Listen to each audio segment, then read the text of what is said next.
সময় খুবই কম, হয়তো বা পরে বিয়ে হয়ে যাবে, অন্য সংসারে চলে যাব।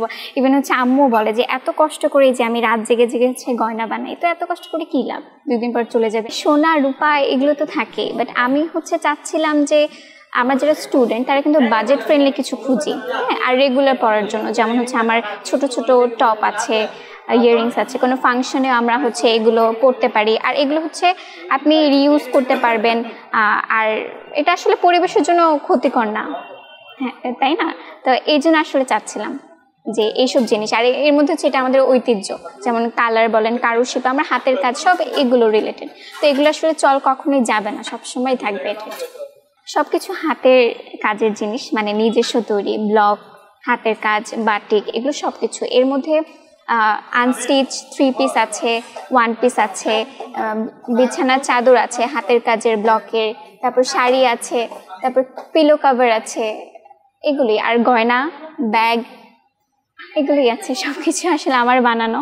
একটা হচ্ছে আমি রেডিমেড একটা কিনে এনেছি, ওটা সেল করছি, হ্যাঁ আমার লাভ হচ্ছে। তো ওইটাতে যতটা আনন্দ পাওয়া যায়, এর থেকে বেশি যখন একটা কাজের প্রশংসা করা হয় যে না এটার কোয়ালিটিও ভালো, দেখতেও সুন্দর, সব কিছু, যখন আমি বলি যে এটা নিজের তৈরি, তখন তারা আরও বেশি অ্যাপ্রিসিয়েট করে, অনেক অ্যাপ্রিসিয়েট করে যে আসলেই মানে পারবো, আমি চেষ্টা করলে পারবো। এটা আসলে অনেক বড় একটা অ্যাচিভমেন্ট। নির্মিতার পথ চলা আসলে শুরু হয়েছিল এপ্রিল মের দিকে, মানে তখন এর আগে হচ্ছে আমি টুকটাক কিছু আর কি শখের বশে আমি এগুলো করেছিলাম।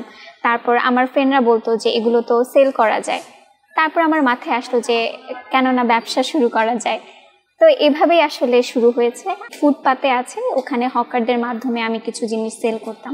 তারপর দেখি যে না রিভিউ ভালো আসতেছে, রেসপন্স ভালো আসছে, সেলও ভালো আসছে। তখন আমার মনে হলো যে তাহলে এটা নিয়ে আগানো যায়, তারপরেই আসলে শুরু হওয়া। আর প্রতিবন্ধকতা আসলে ছিলই, থাকবে, এটাই স্বাভাবিক। যেহেতু একজন মেয়ে মানুষ, তো আমার আসলে এই প্রবলেমটা হবেই। মেন কথা হচ্ছে আমি আগে হচ্ছে জব করতাম, তো জব করে আসলে কতদিন করব, আর আমার হচ্ছে সময় খুবই কম, হয়তো বা পরে বিয়ে হয়ে যাবে, অন্য সংসারে চলে যাব।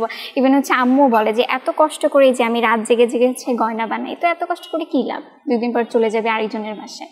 এক্ষেত্রে আমি আসলে আমার ফ্যামিলি থেকে বলতে গেলে প্রথমে কথা শুনেছি, আর তারপরে এখন অনেক সাপোর্ট করে, যখন দেখে যে না আমি কষ্ট করছি এবং এখন আমি একটা প্রতিষ্ঠান দাঁড় করতে পেরেছি, তো এখন আসলে অনেক সাপোর্ট করে। বাট প্রথম এটাই বলতো যে এত কষ্ট করার কি দরকার, আসলে কি দরকার, কোনো কিছু দরকারই নেই। আমার লাইফটা এরকম ছিল যে আগে বাবার বাসায় ছিলাম, তারপর স্বামীর বাসায় থাকবো, তা আমার আসলে কোনো দরকারই নেই স্ট্রাগল করার, তাহলে পড়াশোনা কেন করছি?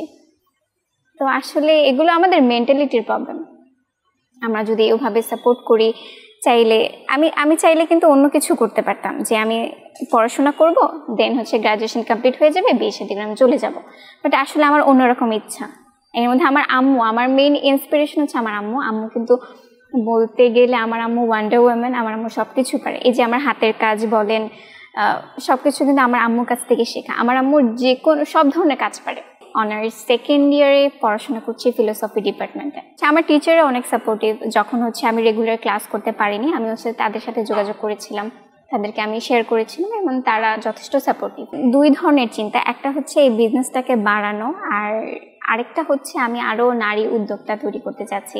যেমন এই হাতের কাজে যে জিনিসগুলো, যে আমি সোফার ম্যাট, বিছানার চাদর, কাঁথা এগুলো করাচ্ছি, আমার কাজ করবে, আমি তাদের কাজ দিব, তারা হচ্ছে পেমেন্ট নিবে। তো এভাবে কিন্তু তারা কিন্তু হাউস ওয়াইফ, তারা ঘরে বসেই ছিল। তাদের সাথে যখন আমি কথা বলেছি, তাদের কিন্তু একটা ইনকাম আসছে। তো হ্যাঁ, ঘরে বসে ইনকাম করছে। আর তারাও দেখলাম যে আগ্রহী, ভালোই আগ্রহী, কারণ তারা হচ্ছে রেগুলার কাজ পাচ্ছে।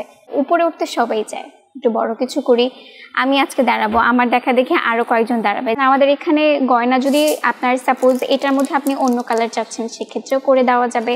যদি হচ্ছে অন্য ধরনের চাচ্ছে, সেক্ষেত্রেও করে দেওয়া যাবে। তারপর আমাদের এখানে যে ড্রেসগুলো আছে, যে কোনো সাইজের, যে কোনো ডিজাইনের, সাপোজ যেই প্রিন্টের আছে, সেই প্রিন্টে আপনি অন্য ডিজাইন চাচ্ছেন, আপনি বলবেন, আমাদের সময় দেবেন, আমরা একদম আপনাকে দিয়ে দেবো। আর এর মধ্যে যদি আপনার কোনো সমস্যা হয় ফ্যাব্রিকে বা অন্য কিছু, সেটাও আমরা ঠিক করে দেবো, আমরা এক্সচেঞ্জ করে দেব।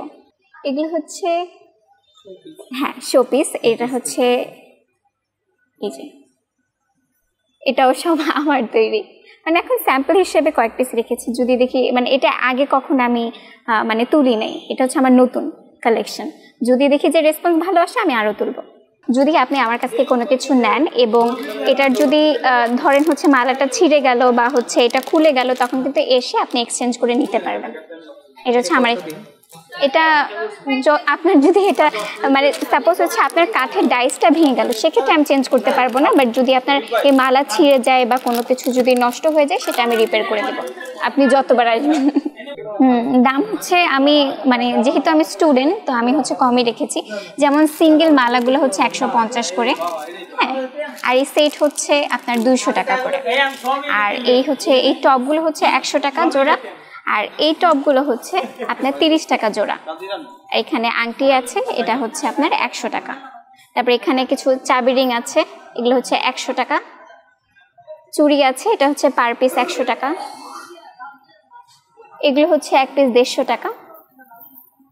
এই তো, আর হচ্ছে এখানে ওয়ান পিস আছে, কানের দুল আছে, এই যে সেটগুলো আছে, প্রাইসগুলো এরকমই। আচ্ছা, আমি হচ্ছে কাঠের গয়নার পাশাপাশি কিন্তু আমি ওই যে কাপড়ের গয়নাও বানাই আর হচ্ছে অ্যান্টিকের গয়নাও বানাই, বাট হচ্ছে কাঠের দিকে আমার ফোকাসটা একটু বেশি, আমার কাছে কেন জানি না এটা একটু বেশি ভালো লাগে। ফেসবুক পেজ আছে নির্মিতা, এই ফেসবুক পেজেই পাবেন, আর হোয়াটসঅ্যাপও আছে, আপনি যোগাযোগ করতে পারবেন এবং আমাদের প্রোডাক্টগুলো আপনি কাস্টমাইজ করে নিতে পারবেন, যে কোনো কালার যে কোনো ডিজাইন আপনি কাস্টমাইজ করে নিতে পারবেন। আমার প্রতিষ্ঠানটা হচ্ছে মেট্রো শপিং মল ধানমন্ডি 32-এ, আর শপ নাম্বার হচ্ছে 126 গ্রাউন্ড ফ্লোরে।